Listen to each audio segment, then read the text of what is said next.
very small town on the far west side of Montana.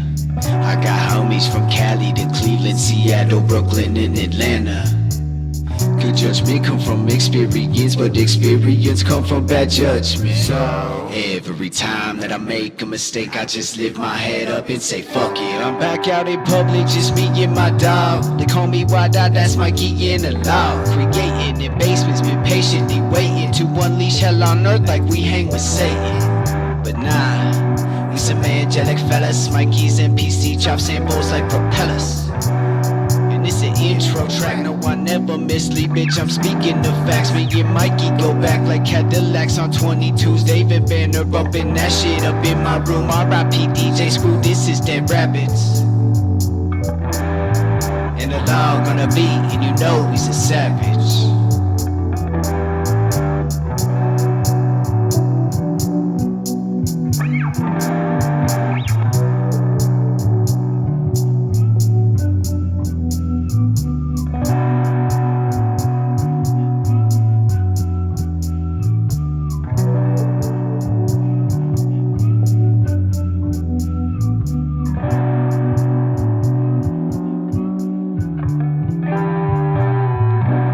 You get to consciously decide what has meaning and what doesn't. You get to decide what to worship.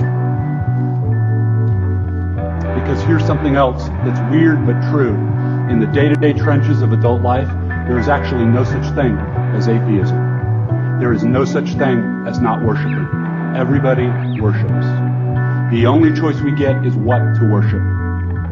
And a compelling reason for maybe choosing some sort of God or spiritual type thing to worship, be it JC or Allah, be it Yahweh or the Wiccan Mother Goddess or the Four Noble Truths or some inviolable set of ethical principles, is that pretty much anything else you worship will eat you alive.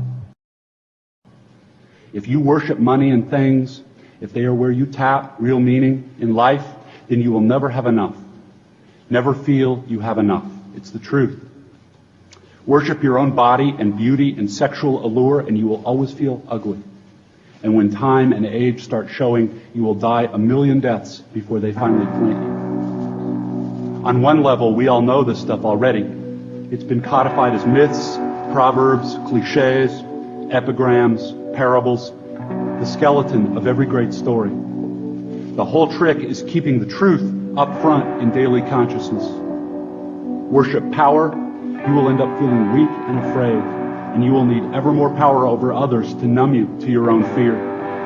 Worship your intellect, being seen as smart, you will end up feeling stupid, a fraud, always on the verge of being found out.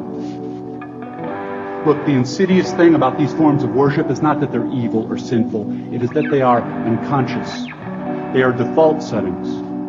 They're the kind of worship you just gradually slip into, day after day, getting more and more selective about what you see and how you measure value without ever being fully aware that that's what you're doing. And the so-called real world will not discourage you from operating on your default settings, because the so-called real world of men and money and power hums merrily along on the fuel of fear and anger and frustration and craving and the worship of self. Our own present culture has harnessed these forces in ways that have yielded extraordinary wealth and comfort and personal freedom.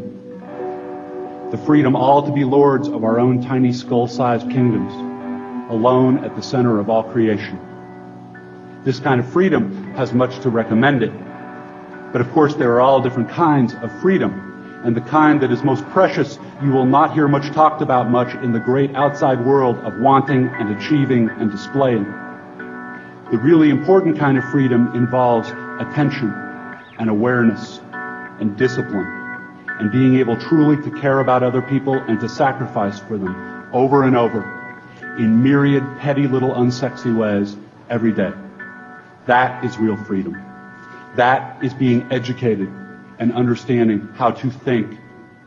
The alternative is unconsciousness, the default setting, the rat race, the constant gnawing sense of having had and lost some infinite thing.